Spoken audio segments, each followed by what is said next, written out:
Judge a man by his question rather than his answer. Nilailah seseorang melalui pertanyaan-pertanyaannya.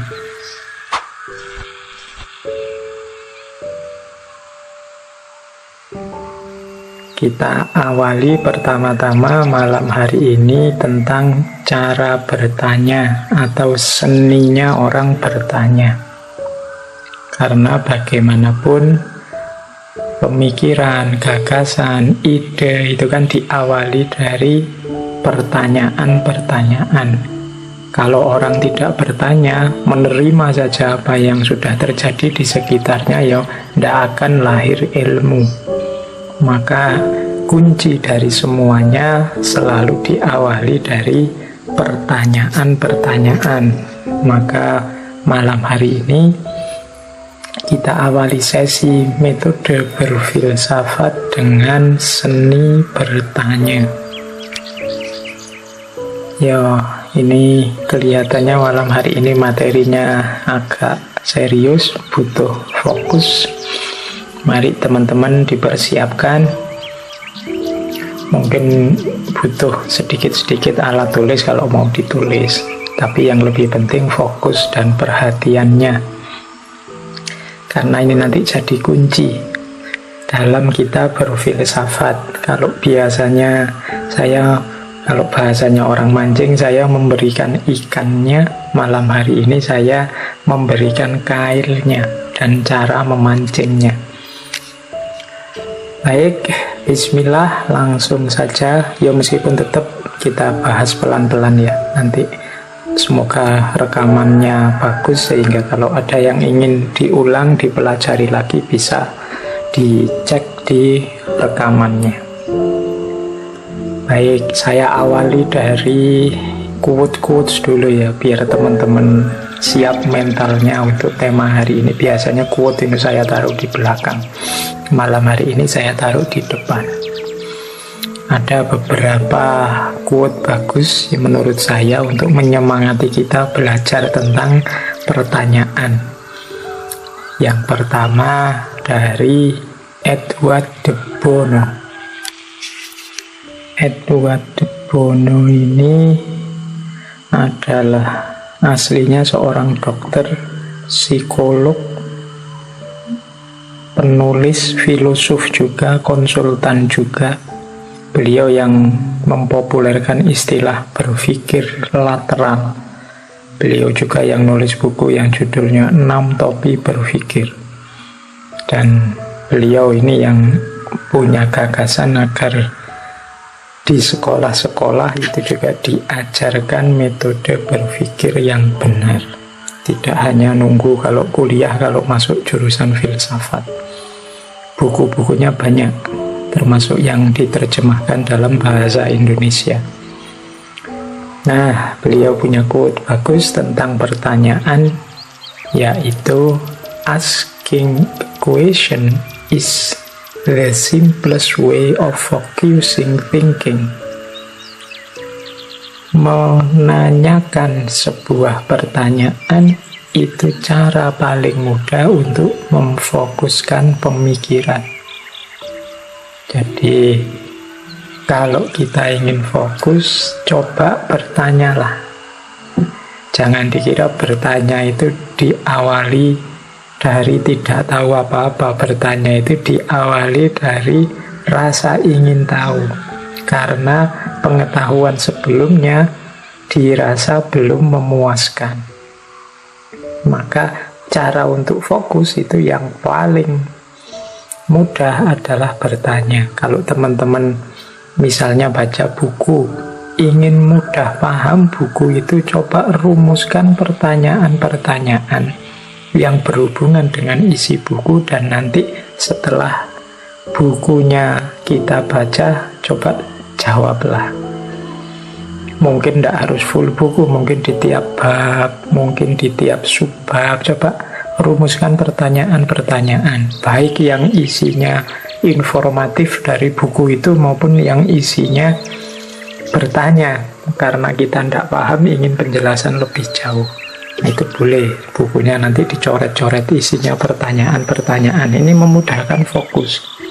Daripada mungkin membaca buku sambil lalu saja, sambil santai, sambil melakukan apa, yaitu biasanya tidak fokus. Untuk fokus itu ada pertanyaan-pertanyaan yang ingin kita tahu jawabannya. Ini membuat kita fokus.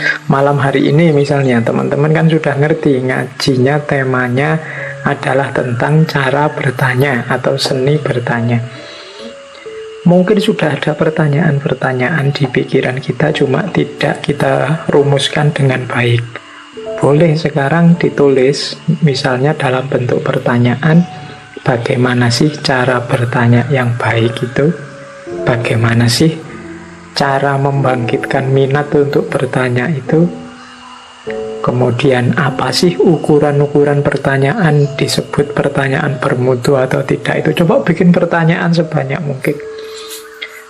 Nanti kita akan lebih fokus mendengarkan ngaji ini. Karena apa? Kita punya pertanyaan yang butuh untuk dijawab.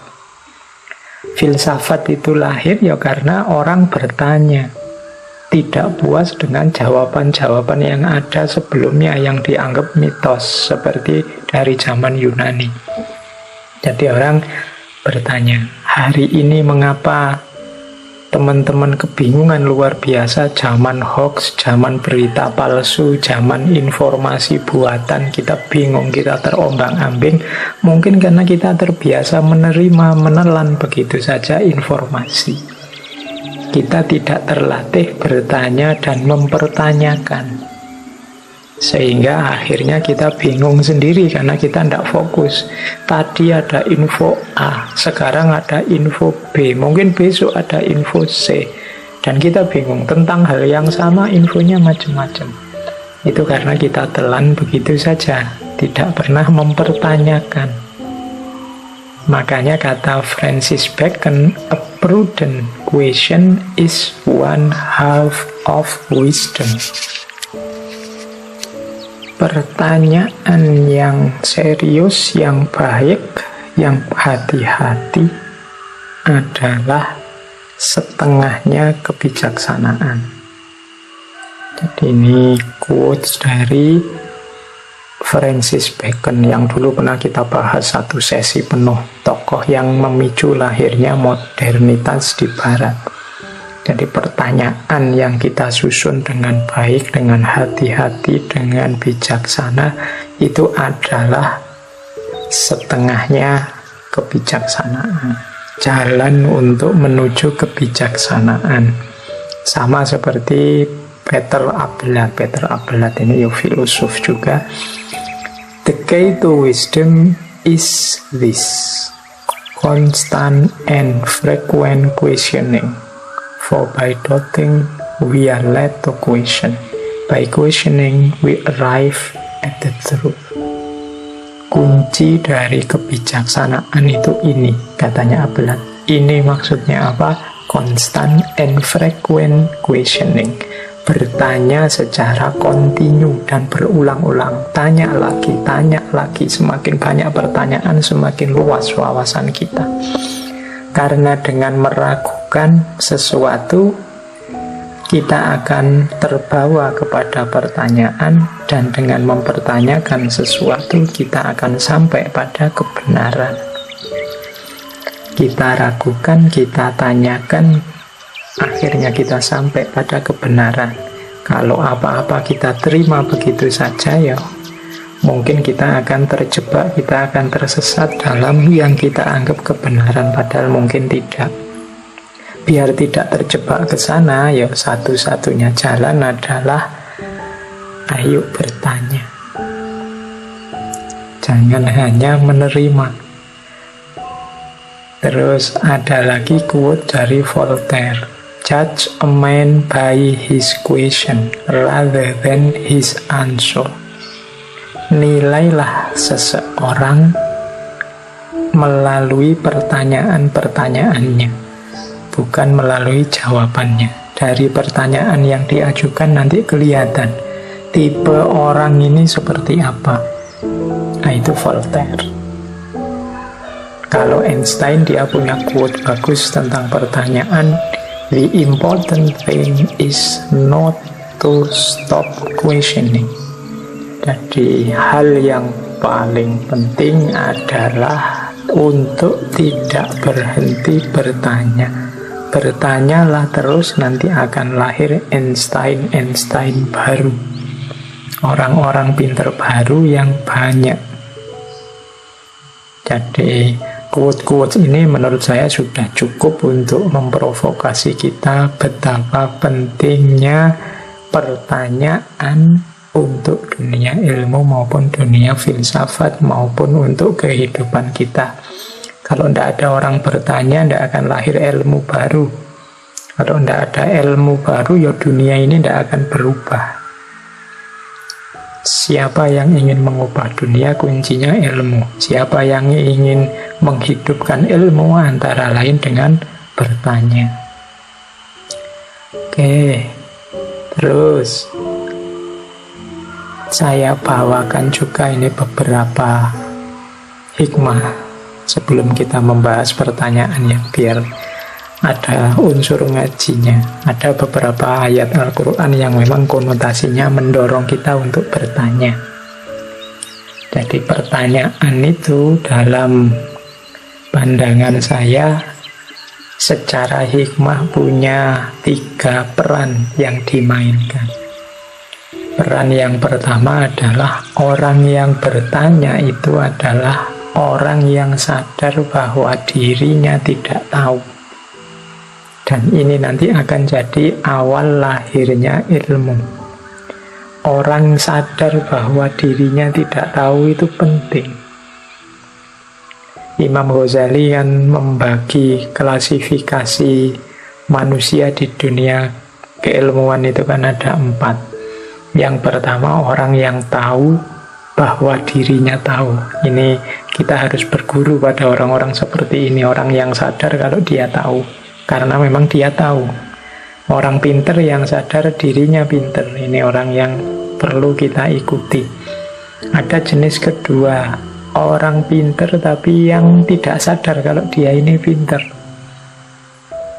Ini orang ini mungkin perlu kita dekati, perlu, katanya Imam Ghazali, seperti orang tidur. Ayo kita bangunkan, karena dia ini bisa berperan besar, bisa banyak kontribusinya untuk peradaban, cuma dia tidak sadar saja. Ayo kita ajak untuk memberikan kontribusi lebih. Ini orang yang tidak tahu kalau dirinya tahu. Sebenarnya ilmunya tinggi dia, sebenarnya luar biasa wawasannya. Hanya saja mungkin dia tidak sadar nilai dirinya, sehingga manfaatnya kurang besar. Atau jangan-jangan mungkin lingkungannya memposisikan dirinya yang membuat dia tidak sadar bahwa dia itu penting. Itu tipe orang jenis kedua. Ada tipe jenis ketiga, yaitu orang yang tahu kalau dia tidak tahu. Ini yang saya sebut tadi ya. Jadi orang ini tidak ngerti, sadar juga kalau dia itu tidak ngerti. Saya itu belum baca bukunya Pak, saya tidak tahu Pak, saya belum paham Pak. Ini rojulun yadri annahu la yadri. Orang yang tahu kalau dia tidak tahu. Orang seperti ini biasanya orang yang terbuka, mau belajar. Orang-orang inilah yang biasanya mampu melahirkan pertanyaan-pertanyaan secara kreatif karena dia ingin tahu. Makanya dia bertanya karena dia sadar dirinya tidak tahu. Orang seperti ini kalau ngomong, kalau posting itu biasanya ya tidak banyak menggurui, tapi bertanya, ingin memberdayakan dirinya biar dia dari tidak paham menjadi paham. Ini rojulun yadri annahu la yadri. Orang yang sadar bahwa dirinya tidak tahu. Yang paling bahaya itu jenis keempat. Jenis keempat ini orang yang tidak tahu kalau dirinya tidak tahu. Orang yang tidak sadar kalau dirinya itu tidak ngerti. Berarti dia ini orang yang tidak tahu tapi merasa tahu. Akhirnya dia merasa punya hak untuk ngajari orang, dia merasa sudah layak untuk nuntun orang, padahal ilmunya belum cukup. Nah, ini tergolong orang layatri anahu layatri, tidak sadar kalau dia itu tidak tahu. Nah, ini harus kita ingatkan biar dia belajar lagi. Biasanya kadang-kadang orang jenis ini itu kalau diingatkan ya marah, karena dia merasa aku ini pinter. Ya sudah, ya level kita memang mengingatkan. Kalau diingatkan tidak mau kan tidak mungkin kita ajak tawuran. Yuk kita doakan semoga dia sadar bahwa dia itu tidak tahu.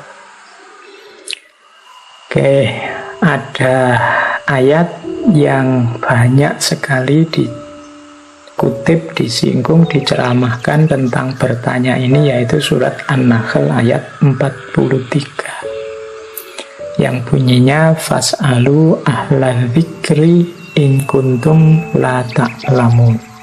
Bertanyalah kalian kepada orang-orang yang tahu, ahlal dzikri in kuntum la ta'lamun, kalau kalian tidak tahu.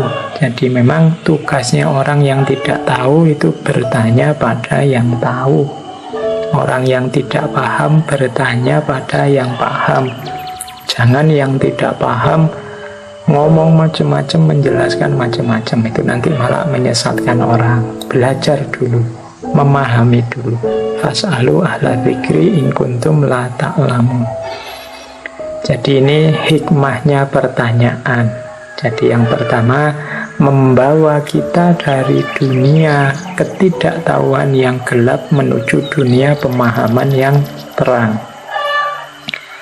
Yang kedua, pertanyaan ini kadang-kadang bukti dari perhatian dan tanggung jawab. Pertanyaan dari orang tua kepada anaknya, pertanyaan dari guru kepada muridnya, ini kan pertanyaan-pertanyaan yang menunjukkan perhatian dan tanggung jawab. Bahkan dari Allah kepada hambanya, kan banyak sekali ayat-ayat Al-Quran itu yang isinya pertanyaan-pertanyaan, baik yang memang bertanya maupun yang retoris. Misalnya, bukankah aku Tuhanmu, dan banyak Al-Quran yang artinya begitu. Kemudian afala ta'qilun, tidakkah kalian berpikir. Kemudian pertanyaan-pertanyaan, alam taro kaifa fa'ala rabbuka bi ashabil fil, tidakkah engkau melihat bagaimana Allah memperlakukan kepada ashabul fil. Ini pertanyaan-pertanyaan untuk mendidik, karena perhatian, kasih sayang, kepedulian. Ini sama seperti orang tua kepada anaknya, pertanyaan guru kepada muridnya. Kalau ada guru tanya pada murid kan tidak mungkin, wah guru ini tidak ngerti kok tanya, kan tidak begitu. Tapi pertanyaan itu wujud dari perhatian, tanggung jawab, dan kasih sayang. Ini saya bawa contohnya misalnya dari surat Al-Baqarah ayat 133. Am kuntum syuhada'a idh hadara Ya'qubal mautu idh qala li banihi ma ta'buduna mim ba'di. Ini Nabi Yakub suatu ketika saat beliau menjelang meninggal, idh hadara Ya'qubal maut, sedang menghadapi maut. Pertanyaan terakhir diajukan kepada putra-putra beliau, mata buduna mimbakti, wahai anak-anakku, kalau aku sudah pergi, apa yang akan engkau sembah? Nah ini karena beliau khawatir nanti apa yang dilakukan putra-putranya kalau sudah tidak dikawal lagi, kalau sudah beliau tidak ada. Ya karena putra-putra beliau orang yang soleh, jawabannya qalu na'budu ilahaka wa ilaha abaika Ibrahim wa Ismaila wa Ishaqa ilaha wahida wa nahnu lahu muslimun. Jawab putra-putra beliau, ya kami menyembah Tuhanmu, Tuhan nenek-nenek ayah-ayah terdahulu Ibrahim, Ismail, Ishak, Tuhan yang satu. Dan kami kepada Tuhan yang satu itu berpasrah diri. Nah, ini contoh, bukan berarti Yakub itu bertanya yang sifatnya menyelidik atau menguji. Nah, ini pertanyaan ini dalam rangka perhatian, kasih sayang, dan tanggung jawab. Itu mode kedua. Ada lagi mode ketiga, pertanyaan yang sifatnya nasihat. Ini banyak ya nasihat-nasihat dalam bentuk pertanyaan. Apa kita akan kembali ke zaman jahiliyah? Ini pertanyaan-pertanyaan seperti itu. Isinya nasihat, yo kita jangan kembali lagi ke zaman jahiliyah. Di situ saya contohkan misalnya pertanyaannya Rasulullah tiba-tiba kepada para sahabat. Atadharuna manil muflis? Tahukah kalian siapa orang yang rugi itu? Nah, ini kan seperti guru pada muridnya, tapi hakikatnya ini nanti nasihat. Para sahabat menjawab, loh, orang rugi itu orang yang tidak punya uang, tidak punya harta benda, tidak punya dirham. Jadi terus Rasulullah menjawab, nah, orang rugi itu silahkan dicari hadisnya ya, orang yang nanti di akhirat merasa membawa banyak amal, merasa membawa banyak pahala, tapi ternyata setelah dihisab, dihitung, dia sering melakukan hal-hal yang menyakiti orang lain, menyusahkan orang lain, kemudian membuat orang lain sengsara dan sebagainya. Wah, bahkan safaka damahadza, kalau di hadis itu mengalirkan darah orang lain, membunuh orang lain. Nanti pahalanya yang dia merasa sudah banyak dikurangi oleh keburukan-keburukan kepada sesama yang dia lakukan, dan akhirnya rugi, defisit. Jadi amalnya tidak mampu menutup keburukannya. Inilah orang yang rugi. Nah, ini tadi kan awalnya model pertanyaan, tapi akhirnya adalah nasihat. Kita jangan sampai begitu, merasa amalnya sudah banyak tapi menyakiti, menyusahkan, menyengsarakan orang lain, sehingga nanti ketika ditotal pahala kita tidak nyampe untuk nutup keburukan kita. Itulah orang yang rugi. Ya, ini mode nasihat. Itu juga salah satu hikmah dari pertanyaan. Cuma malam hari ini kita akan fokus pada jenis pertanyaan yang pertama. Pertanyaan yang membawa kita dari kegelapan ketidaktahuan menuju terangnya pengetahuan. Dari tidak mengerti menjadi ilmu. Nah, kita butuh pertanyaan-pertanyaan.